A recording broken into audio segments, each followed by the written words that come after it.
Thank you. 네. Thank you. 네. 1부회 때 누군가 이상한 얘기를 했었는데 뭐 맞죠? 프라블.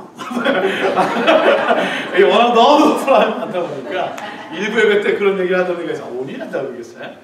Thank you. Thank you. 감사합니다. 정말 미국에서 감사해서 우리가 감사하다는 얘기를 하고 사나요? 정말? Thank you. Thank you so much. 우리가 잘 알고 책 중에, 우리가 이미 알고 있는 책 중에 칭찬은 고래를 춤추게 한다는 것이 Well Done이라고 하는 책이 있는데요. 이 책을 읽다 보니까 칭찬은 우리를 춤추게 한다는 얘기예요. 그런 얘기를 갖고 얘기하는데 또 하나의 이런 비슷한 책 중에 이런 것이 있습니다. This is the moment. 이건 어떤 얘기냐면 한국 번역이 뭐냐면 감사가 힘입니다. 아마 그런 쪽으로 번역됐던 책이었던 것 같아요. 하나는 칭찬이고 하나는 감사예요. 칭찬은 고래를 춤추게 한다라고 얘기하는데 이 감사에 대한 얘기를 결론적으로 이런 겁니다. 감사는 사람의 마음을 움직이게 한다라고 얘기합니다. 보십시오. 사실 칭찬은 원래 제목 자체가 그렇지만 이거는 아주 긍정적인 관계에 있는 힘을 얘기하죠. 그러니까 어떤 사람들과 긍정적인 마음을 갖고 서로에게 얘기하고 격려할 때에 그가 힘을 얻는다라는 얘기를 한다면 여기에 작은 걸로 보니까 이렇게 더 큰 걸로 얘기를 해서 Power of Extraordinary Gratitude. 어떤 우리가 굉장한 감사, 예상하지 못한 감사는요 오늘 우리에게 능력이 될 수 있다고 얘기합니다. 생각해 보십시오.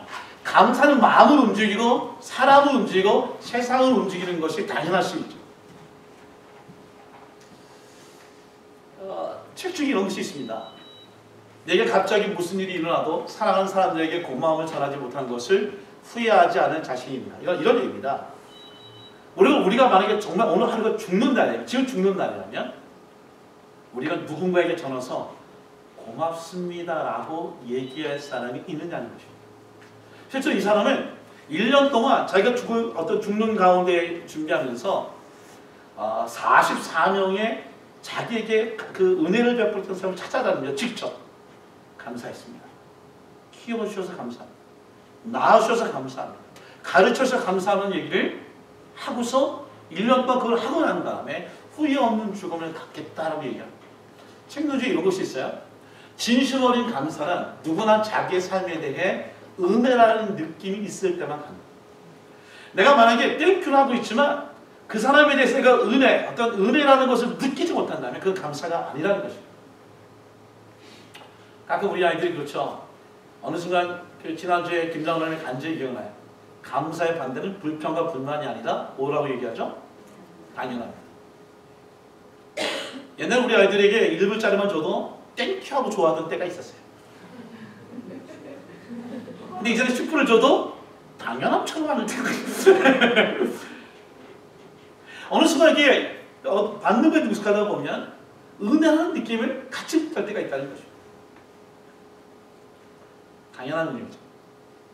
근데 재밌는 것이 있어요. 여기 시험 중에 하나 뭐냐면 감사하다는 얘기를 계속해주면 그 사람의 마음에 정말 감사함을 느끼게 된다는 것이죠. 이찬원대 선영대 잠깐만 일어나실래요? 오늘 뭐 밥도 공짜로 먹고 잠도 공짜로 자고 설교 좀 도와줘야지. 자, 우리 그 성도들 쪽 이렇게 돌아서서 두 분이 좀 서주시면 이렇게. 여러분 어떤 이유든 좋아요. 뭐 잘생겨서 감사합니다. 이것도 괜찮고요. 아니면 피아노를 그동안 좀 감사합니다. 여러분 마음속에 한 가지씩 한번 얘기해보죠. 누가 한번 시작해볼까요? 네, 우리 보경자매님, 우리 보숙자매님. 절 보지 마시고 이찬영님 뭐 감사합니다 이렇게 얘기하는 겁니다. 저 감동이 느껴지나 보세요. 자, 시작. 그 모습이 너무 감사하고 이름부터 불러주세요. 이쁘게 이름부터.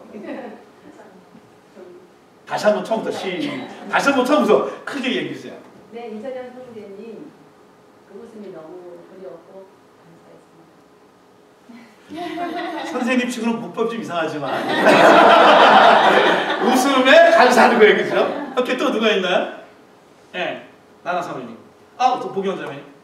선생님 언니 좋은 동료 친구여서 감사했습니다. 와, 이렇게 약간 진정성이 느껴지네요. 엄마보다 훨씬 더. 근데 드세요. 또, 예, 나무사모 씨사님. 오늘 필리핀을 데리고 와주셔서 할머니를 대신해서 감사할 거예요. 또 상명진이 어머니 교회라고 찾아와줘서 너무 감사합니다. 이야 어때 마음에 막 좀 느껴지죠? 한 두 사람만 더. 저요. 네. 사랑합니다. 오신 걸 환영합니다. 열방교회 점심 오찬제마다 많이 생각나셨는데 2000년대는 참고로 우리 교회는 밥 먹으러 오는 교회. 맞아 누가 있을까요? 한 번만 더. 예 우리 태미 자매. 저는 교회에서 만났지만 그냥 사람과 사람으로서 알게 되어서 너무 감사하게 생각합니다. 요걸 약간 일거리 개입되어 있는 느낌에 앉으셔야 됩니다. 박수. 감사는요 당연한 거지만 그 당연한 감사가 크게 느껴질 수가 있어요. 당연했던 것을 감사하기 시작하면 그것이 더 크게 감사함이 확장될 수 있는 것을 경험하게 되는 거죠. 시편의 104절에 뭐라고 하는지 아십니까?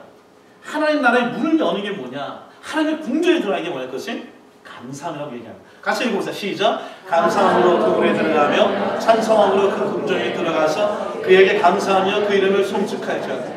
여러분 이 말씀 믿으십니까? 네. 오늘 자기 집이지만 문을 열 때 감사하고 들어가면요 그것이 지옥이 아니라 천국이 될 수 있는 거예요. 어떤 직장이든 그것을 감사함으로 문을 열면 그 직장이 그 삶의 자리가 축복의 자리가 될 수 있는 거죠. 1년 전에 딱 이때쯤에 어떤 형제가 썼던 감사 노트입니다. 누군지 잘 모르겠죠, 그죠? 제가 하실 일을 주시면 감사합니다. 필리비가 밝고 튼튼하게 자라게 해주시면 감사합니다. 필리비가 밝고 튼튼하게 계속 살고 있는 것 같아요. 잘하고 있는 것 같아요. 좋은 교회, 좋은 사람을 알게 하시면 감사합니다. 우리가 좋은 교회인 거 너무 더 알잖아요, 그죠? 근데 이런 것이 기억나요? 큰 사고에도 지켜주시면 감사합니다. 큰 사고에 죽을 위해서가 감사하는 거예요. 그래서 제가 마음에 이런 것이 있었어요. 가족이 가까이 있게 하시면 감사합니다. 여러분도 잘 모르겠지만 이때 가까이는 뭐냐면 10시간 거리를 가까이라고 얘기합니다. 한국에 있던 필립이 오고 있지만 그러나 결국 한 2주에 한 번씩 볼 수 있는 상황인데 가까이 있다고 생각하고 감사하니까 어떻게 합니까? 함께 살 수 있는 은혜의 감사를 하나님 만들어 주시는 것이죠. 네. 감사는 감사를 더하게 하는 것이죠. 근데 보세요. 여러분 감사할 수 없는 사람이 되어 감사해 보신 적 있습니까? 그 사람이 증오의 대상이에요. 불편한 관계. 우리 공동체에 해를 끼치는 사람이에요. 그런 사람이 감사했을 때에 어떤 일이 일어날까요? 교인들 혹시 수고하셨습니다라고 하면서 무슨 버블이 뭐 이렇게 마음을 줄 때 감사함을 느끼는 것은 그게 크지 않았습니다. 목사님 감사합니다. 그러고서 여러분 생각했던 표시의 어떤 부분을 주는 것이 제 기호는 그것이 뭐 주는 거에 대한 감사예요. 제가 목회하고 14년 동안 지금도 제가 언제 제일 행복하고 감사함을 교인이 느꼈을 때가 생각해 보니까 오세이스크에서 학교에서 예배를 드릴 때 그때 아마 성령이 가득했던 것 같아요. 가게 그런 저주를 끊으라고 하는 설교를 하고 마쳤을 때에 수많은 사람들이 막 훌쩍훌쩍 막 울고 있던 것을 기억합니다. 그 어떤 형제가 저한테 와서 저를 막 끼안고 나서 막 울면서 한 게 뭐냐면 목사님 제 죄로 인하여 우리 자녀들에게 이 죄가 전가되지 않도록 오늘 깨닫게 해주셔서 감사합니다. 그 제 죄를 회개합니다.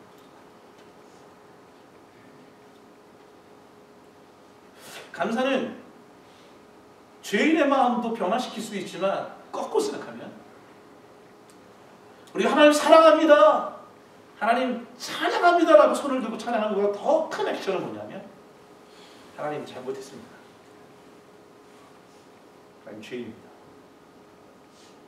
저의 죄를 용서해 주십시오라고 얘기했을 때에 예수님이 자기 독생자 예수 그리스도의 십자가로 죽으시면서까지 바꿔주신 그 생명에 대하여 야 내가 헛된 죽음을 이들에게 했었구나 했던 그 마음에 하나님이 참 고맙다, 네가 내 아들을 바꾼 거에 대하여 네가 그렇게 얘기하고 있는 것에 대하여 감사함을 느낄 수 있다. 여러분 제가 말씀을 일주일 동안 고민하고 묵상하면서 이런 생각이 들었어요. 회개란 우리가 용서받기 위한 노력이 아니라 용서받은 것에 대한 감사의 표시다. 하나님의 은혜에 대해 오늘 가장 최고의 감사는 오늘 설교의 제목처럼 내가 하나님께 최고의 감사, 오늘 설교 본문에 갖고 있는 것 중에 뭐냐면 하나님, 내가 죄인입니다로 고백할 때 이것을 최고로 기뻐해 주신다는 것이죠. 오늘 하리가 앉아 있어가지고 예화를 드리기가 원래 있었는데 우리는 애들 얘기하지 말아요. 애들을 키우면서 제일 행복한 데가 언제냐면 애들이 저한테 A+ 갖다 주고도 너무 행복하고 애들이 나한테 뭘 멋진 거 해주고 참 즐겁고 그래서 제일 행복한 뭐냐면 겨울이랑 막 싸우다가 제가 겁을 주면 막 쫄고 있다 끝나고 나서 Daddy I'm sorry, 아빠 잘못했어요 라고 얘기했던 그때가 애들에게 받았던 최고의 감사의 표현으로 기억합니다. 오늘 요에서 2장 12절 13절 보십시오. 같이 한번 읽어봅시다. 시작. 여호와의 말씀에 너희는 이제라도 금식하고 물명에 토하고 마음을 다하여 내게로 돌아오라 하셨나니 너희는 옷을 찢지 말고 마음을 찢고 너희 하나님 여호와를 도와올지어다. 그는 은혜로우시며 자비로우시며 노하기를 거대하시며 이내가 크시사 뜻을 돌이켜 제한을 내리지 않으시나니. 하나님 제일 행복한 너희가 참 잘했다는 것은 돌아온다는 거예요. 기성형제는 어머님, 명절 때 아들이 돌아오는 용돈이 좋습니까? 아들이 직접 와서 엄마의 얼굴을 보여주는 게 더 좋습니까? 대답을 저를 잘 도와주세요. 아들이 서울에서 돌아와서 이 얼굴이 좋은지 온라인으로 기대 이상의 답은 듣지 않도록 하겠습니다. 리턴이라는 우리가 있는 리바이벌이라고 하는 것, 리스토레이션이라는 것, 리크리에이션을 모두 출발점은 뭐냐면 리턴하는 거예요. 내가 죽게 돌아가는 거예요. 돌아오는 것만큼 고마운 게 없는 거예요. 성경은 요한서 2장 14절 보십시오. 우리가 죽게 돌아갔더니 읽어봅시다. 시작. 주께서 혹시 마음과 뜻을 돌이키시고 그 뒤에 복을 내리사 너희 하나님 여호와께 소제와 전제를 드리게 하는 일을 누가 하겠니? 주님이 돌아오시는 거예요. 좀 더 생각하면 주님이 돌아온 게 아니에요. 누가복음 보면 우리가 나갔을 때부터 주님은 계속 그곳에서 기다리고 계셨어요. 그래서 탕자가 돌아갔을 때 아버지는 이미 그곳에 기다리고 있었기 때문에 고개를 돌려서 그를 보기만 하시고 그리고 그를 목을 안고 입을 맞추는 일들이 있을 수 있었던 거예요. 11월 마지막 주에 제가 이 본문을 갖고 감사와 연결시키는 것에 좀 어려움이 있었지만 제 마음에 확신을 주는 건 뭐냐면 여러분, 이 최고의 하나님의 기뻐의 감사는 우리가 제약된 세상에 우리의 욕망으로 살던 우리가 죽게 돌아가는 것이야말로 하나님 우리에게 가장 고맙게 느낄 수 있는 액션이라고 저는 분명히 믿습니다. 요에서 보십시오. 이 요에라는 뜻이 뭐냐면 여호와는 나의 하나님이시다는 거예요. 하나님과 나누는 엘샤다라는 뜻이 있고 야훼라는 단어는 엘샤다는 그냥 제3인칭으로 그냥 위대하신 창조주 하나님, 나와 관계를 하나님 얘기한다면 He's my God. 야훼라는 뜻이 뭐냐면 그분이 나의 구원자라고 고백하는 거예요. 여러분, 하나님이 여호와가 나의 하나님인 것을 우리가 믿으십니까? 그 하나님이 내 인생을 지금까지 지켜주셨고 가정을 주셨고 자녀를 주시고 어렵지만 지금까지 인도한 하나님을 믿는다면 그게 요엘의 오늘 고백과 연결되어진다는 것이죠. 이 요엘의 아버지 이름은 부두엘입니다. 자, 우연치고는 이 부두엘의 뜻이 뭐냐면 성실의 하나님, 부두엘, 성실의 하나님 얘기하는 거예요. 우리는 죄악 가운데 놓여 있지만 주께 돌아가면 언제든 그런 자비로우시고 은혜로우신 분이기 때문에 우리를 받아주심에 성실한 하나님, 그 얘기가 우리 요엘의 전체 이야기에 들어있는 것입니다. 요엘서 1장 4절입니다. 이것은 질문을 가져야 될 것 같아요. 여러분, 제 동생의 어떤 글을 보다가 요엘서에는 닉네임이 있다고 합니다. 닉네임. 요엘이라고 하는 것의 닉네임이 뭔지 아십니까? 이게 유재석 복음이래요. 유재석 복음. 온통 메뚜기 제약이어가지고 여러분들 공감이 안 되는 건 미안합니다. 이 메뚜기 얘기예요. 어떤 놈이 요한서 1장 4절 보면 전체 다 재앙입니다. 죄로 인하여 멸망합니다. 그래서 뭐 어렵습니다. 뭐 팥죽, 메뚜기, 뭐 느치, 뭐 뭔지 여러분 아시겠습니까? 영어로 보면 조금 쉬울 수 있어요. 그래서 뭐냐면 러커스 수엄, 수엄이라는 건 때 있죠.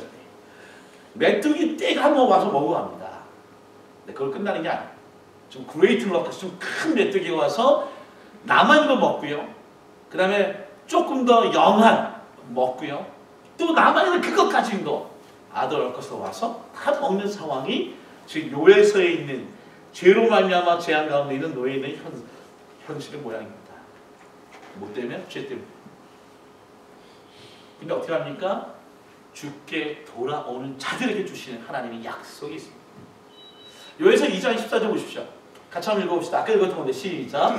주께서 혹시 마음과 뜻을 돌이키시고 그 뒤에 복을 내리사 너희 하나님 여호와께 소제와 전제를 드리게 하지 아니하실 누가 아닙니다. 잘 보세요. 예배와 연관돼요. 예배는 뭔가? 예배는요, 우리가 복을 받기 위해 오는 것, 이건 굉장히 1차적이고 어쩌면 예배 전체를 해석할 수가 없어요. 물론 오늘 예배를 복을 받으러 오신 분들은 미안합니다. 예배는 복을 받으러 오는 장소가 아니에요. 성경을 보면 회개한 사람들이 주께 돌아왔을 때에 그분이 회개한 우리들을 이미 복을 내려 주신 거에 대한 감격이 있어서, 그래서 전제와 소제, 즉 예배 자리에 와서 하나님 주신 복에 감사하다고 하며 하나님께 좋은 예배자로 찬양과 경배를 드리는 것이 참된 예배라는 것이죠.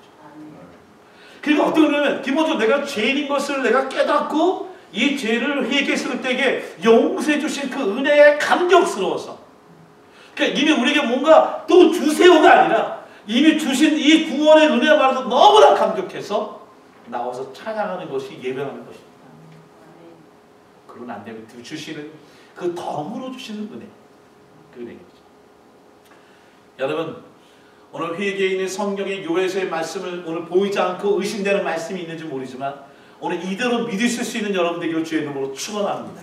회개하고 주님을 영접하고 그것에 하나님이 주시는 복을 받은 것을 갖고 예배하는 자에게 더하여 주시는 복이 오늘 예배 가운데 있을 줄 믿습니다. 순서가 그거예요. 성경 보십시오. 제가 그런 마음에 묵상하고 있어요. 예배는 복을 받기 위해서 오는 것이 아니라 복을 받은 자들이 하나님께 감사하기 위해 오는 것이 예배다. 지난주에 많은 은혜 받았어요. 저는요. 사실은 우리 하신이부터 우리 경민이부터 은혜 받았지만 이 부분에 참 제가 은혜 받던 것 중에 하나 이겁니다. 어떤 분이 소소한 일상에서 행복을 찾게 해주시는, 혹시 누가 쓰셨는지 저한테 없나요?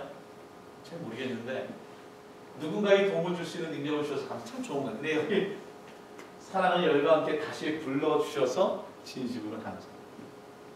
여러분 그거 아세요? 우린 주님 앞에 스스로 나갈 수 없는 죄인이니까 하나님이 우리를 불러주셨기 때문에 가는 거죠. 우리가 미련하는 게, 돌아가는 게 우리 힘으로 돌아가는 게 아니에요. 어떻게 합니까? 하나님이 기다리시고 우리를 계속해서 불러주셨을 때에 듣지 못했던 우리들이 어느 순간 귀가 열리고 하나님의 음성을 듣고 있을 때에 그곳의 자리로 돌아가게 된다는 것이죠. 요에서 2장 18절 27절 말씀입니다. 주께 회개하고 돌아섰을 때 주님 복을 주시는데 어떤 복을 주냐? 너무나 큰 복을 많이 줍니다. 너무 많아요. 정말 많아요. 여러분 한번 요에서 2장 한번 읽어보십시오. 제가 올해 정말 여러분이 복을 많이 받길 원하는 한 해인데 새 포도주와 기름을 주시고 군대를 쫓아내시고 포도나무 무한한 열매를 맺게 하시고 이른 비와 늦은 비를 내려주시고 새 포도주와 기름이 넘치게 하시고 그리고 메뚜기가 먹은 횟수대로 다 갚아주시고 영원히 숙취를 당하지 않게 하는데 누구에게 주느냐? 자기의 죄를 회개하고 주께 돌아온 자에게 이런 은혜를 주시겠다고 약속하고 계십니다. 여러분 이른 비와 늦은 비가 뭡니까? 이것만 좀 얘기하면 이런 거예요. 야고보의 5장 10절 보니까 이 이른 비와 늦은 비를 받는 게 얼마나 어렵게 얘기하냐면 주님께서 강림하죠. 재림을 얘기합니다. 주님이 다시 오시겠다는 기다리기 힘들어요. 금방 오시면 되는데 힘들어요. 근데 이 기다리는 것만큼 힘든 게 뭐냐면 이른 비와 늦은 비 농부가 이 이른 비와 늦은 비가 제때 와서 농사를 지을 수 있도록 기다리는 것만큼 힘들다고 하니까 이른 비와 늦은 비가 오는 것은 오늘 이스라엘 백성에게는 농부들에게는 생명과 같은 얘기를 하는 거죠. 좀 지도를 얘기하면 이런 거죠. 이스라엘인데 서해안이고 서쪽이 동쪽이죠. 서쪽은 이렇게 평지가 있어서 우리가 블레셋 군대들이 차지하고 농작하는 곳이에요. 동쪽은 중간에도 이제 산골이죠. 이게 예루살렘 쪽이에요. 예루살렘에 우리가 하고 있는 그 정복할 때 가나안 땅 정복할 때에 거인들이 있었던 지역이고요. 그리고 이 요단강 동편으로 우리가 잘 알다시피 에돔 족속이 피했던 곳입니다. 근데 이 왜 비가 중요하냐? 땅이 석회암과 화강으로 있기 때문에 땅의 지하수가 물이 고여서 올라오는 우물이 힘들어요. 그래서 이삭이 늘 전쟁을 쌓았던 것이 우물 뺏기 전쟁입니다. 우물을 100번이나 팔 정도의 모습이 뭐냐면 비가 내리는 것이 너무나 극히 들고 저잡을 수 없기 때문에 물은 생명과 같은 지역이 이 이스라엘이죠. 근데 이 이스라엘에 1년 내내 비가 오는 게 아니에요. 1월부터 12월까지 있다면 비가 오는 철이 있는데 그 비가 오는 철은 뭐냐면 이 10월부터 한 4월까지 비가 와요. 강원도에 그때 많습니다. 근데 이 5월부터 한 10월까지 이때는 비가 하나도 오지 않습니다. 근데 중요한 건 뭐냐면 비가 하나도 오지 않았을 때에 처음 오는 이른비, 이 이른비가 쌀을 재배할 수가 있고요. 그리고 비가 많이 왔다가 곡식이 다 떨어지고 그럴 때에 이 늦은 비로 보리를 열매를 맺어서 살 수 있는 거예요.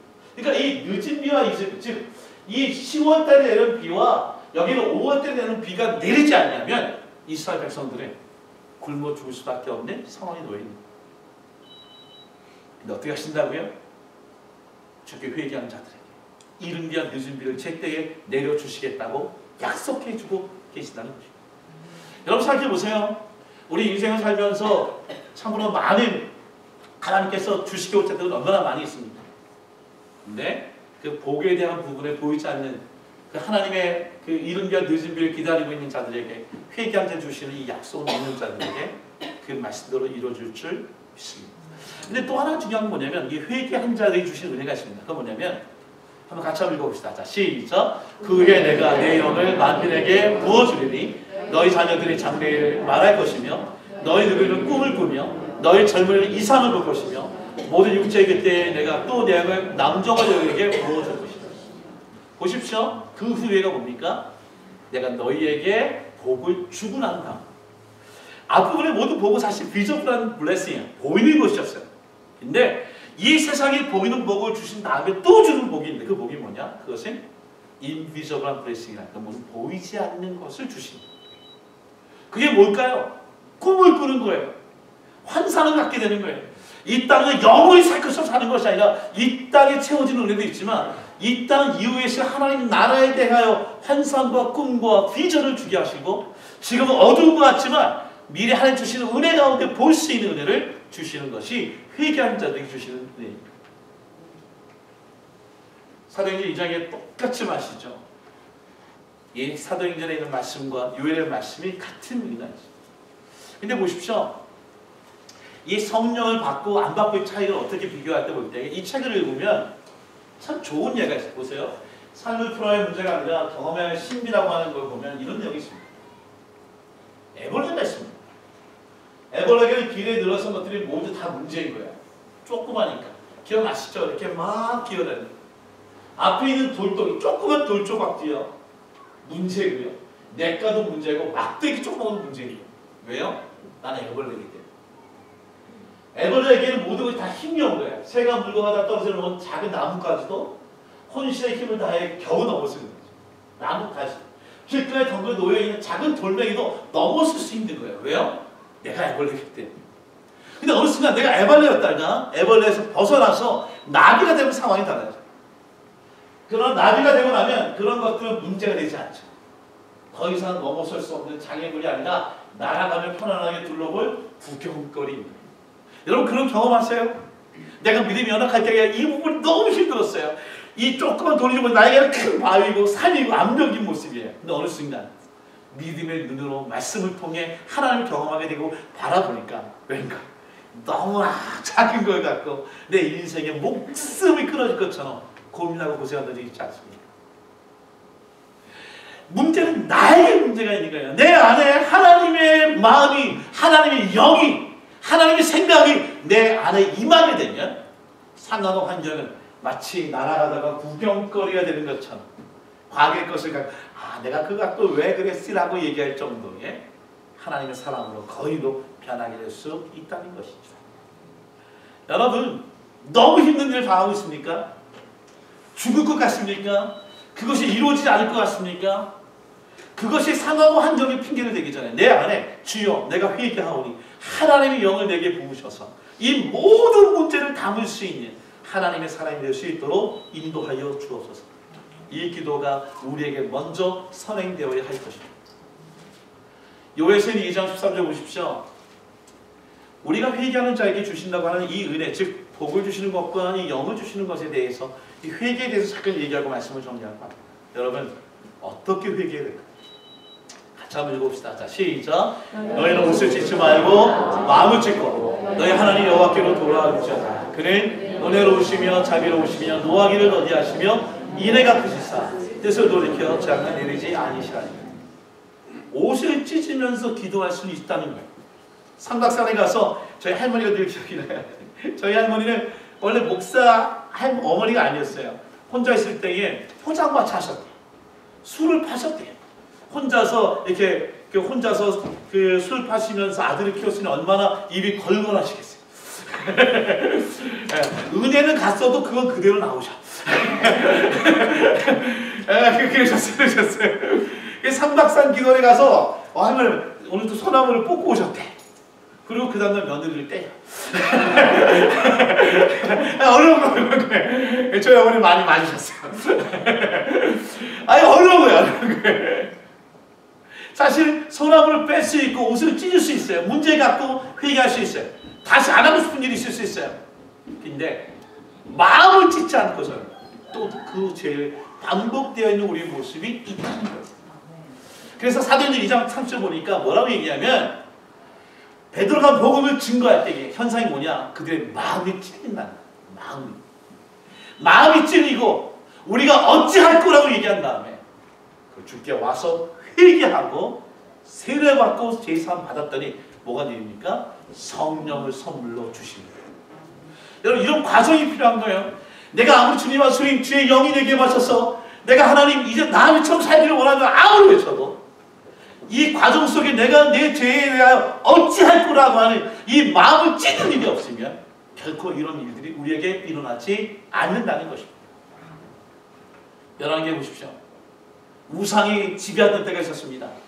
요시아가 성전을 정리하다가 하나님의 율법책을 발견하게 됩니다. 근데 그 율법책을 발견하다 보니까 이 요시아가 너무나 마음이 아파서 옷을 찢습니다. 이 옷을 찢는 마음을 찢는다는 거예요. 사실 세상을 살아보면 성경에 옷을 찢는다는 얘기가 많이 나와요. 요셉을 구덩이에 넣었을 때 루벤이 자기의 그 요셉 옷을 찢었습니다. 요셉이 팔려갔다고 죽었다는 얘기 듣고 그 아버지 야곱이 옷을 찢습니다. 옷을 찢다는 얘기가 굉장히 많이 나와요. 근데 그런 정도의 회개가 아니라 내 하트를 찢고 주 앞에 돌아가는 일이 있어야지만 하나님 그것을 감사의 표현으로 받으시고 주께도 돌아오셔서 주의 역사를 이루어 주신다고 약속하시는 것입니다. 이사야 29장 13절 보십시오.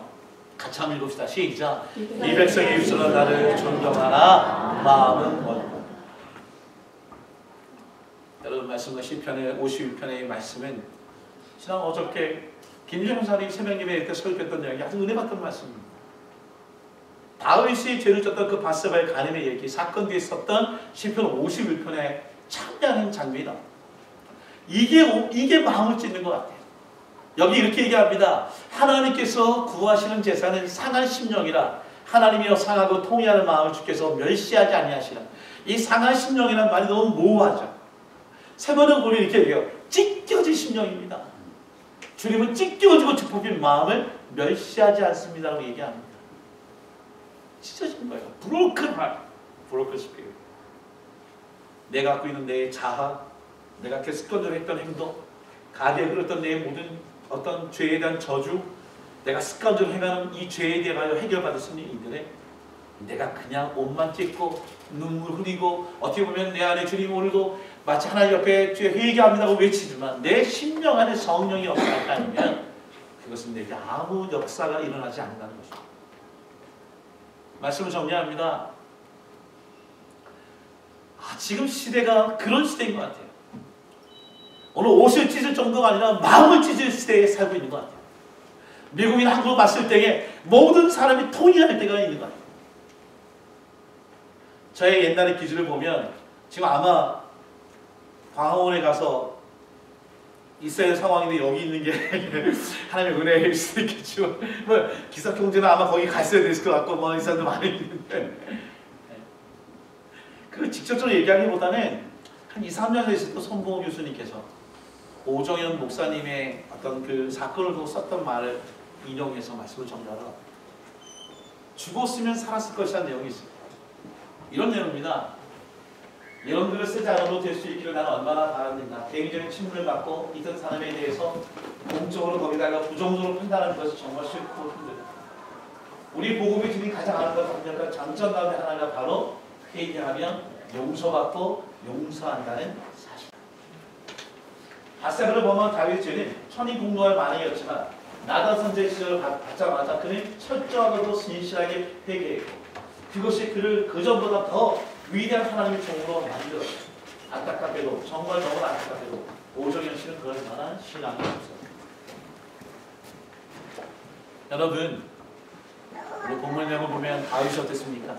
밧세바의 은퇴한 사건을 통해 회개하는 정도가 끝난 게 아니었어요. 밧세바가 음탕하여 했던 그 사건 속에 우리아가 죽었던 사건을 말로만 회개하고 끝난 것이 아니었어요. 진짜 그때 회개는 어디까지 갔었습니까? 밧세바와 자기가 관계를 갖고 난 아기를 죽는 사건까지 그 죄의 흔적의 결과를 하나님께서 다 죽이실 때까지도 이것을 저주라 생각하지 않아. 나의 죄의 결과라고 생각하고 회개하는 다윗 때문에 다윗의 그 다음에 그 아들은 죽었는지 모르지만 솔로몬이라는 왕을 통해 하나님 유대의 정권을 하나님께서 이어가게 하셨습니다. 오늘 이 말씀을 끝내면 우리가 함께 기도할 겁니다. 기본적으로 첫째는 나의 개인적인 죄에 대해서 마음을 찢는 것을 기도할 것입니다. 두 번째는 사실은 나의 개인적인 죄뿐만 아니라 이 사회 구조적으로 있는 죄를 오늘 누구 한 사람이 있는 죄로 끄는 것이 아니라 하나님 내가 이 나라와 민족을 기도하지 못하고 워치하지 못하고 투표하지 못하고 관여하지 못하고 함께 이것을 위해서 하지 못했던 나의 죄를 회개하오니 하나님 용서하여 주옵소서. 오늘 찬양이 여기 그런 것 같아요. 이 민족과 나라를 위해 회개하는 마음을 기도할 때에 하나님께서 우리를 힐링해 주시고 어떻게 보면 진짜 회개를 오늘 그 회개의 대상에 있는 자가 하나님의 영이 찾아가서 깨닫게 하시고 그를 통해 하나님의 화해와 어떤 하나님의 새 나라와 하나님의 역사를 이루어 가실 줄 분명히 믿습니다. 어려운 얘기, 어려운 말씀이지만 이 두 가지 나의 개인적인 죄와 이 나라와 민족에 있는 이 구조적인 죄 이것을 회개하고 통일할 때에 하나님께서 우리의 기도를 들어주실 줄 믿습니다. 생각해 보십시오. 하나님의 말씀 다시 한번 읽어보십시오. 순서입니다. 자 시작. 너희는 옷을 찢지 말고 마음을 찢고 너희 하나님께로 돌아오자. 모든 회개가 우선이죠. 그 다음에 뭐라고 얘기합니까? 읽겠습니다. 시작. 주께서 혹시 마음과 뜻을 돌이키시고 그 뒤에 복을 내리사 너희 하나님 여호와께 소중한 존재를 드리게 하지 아니하실지 누가 알겠다. 복을 이루시고 예배를 회복해 주십니다. 어떤 일이 생깁니까? 시작. 그 위에 내가 내 영광을 만민에게 부어주리니 너희 자녀들이 장래일을 말할 것이며 너희 누구를 꿈을 꾸며 너희 처음의 인사를 볼 것이다. 오늘 그런 회개가 오늘 이 시간에 일어나기 원합니다. 우리 찬양팀 다 나오시고요. 우리 한번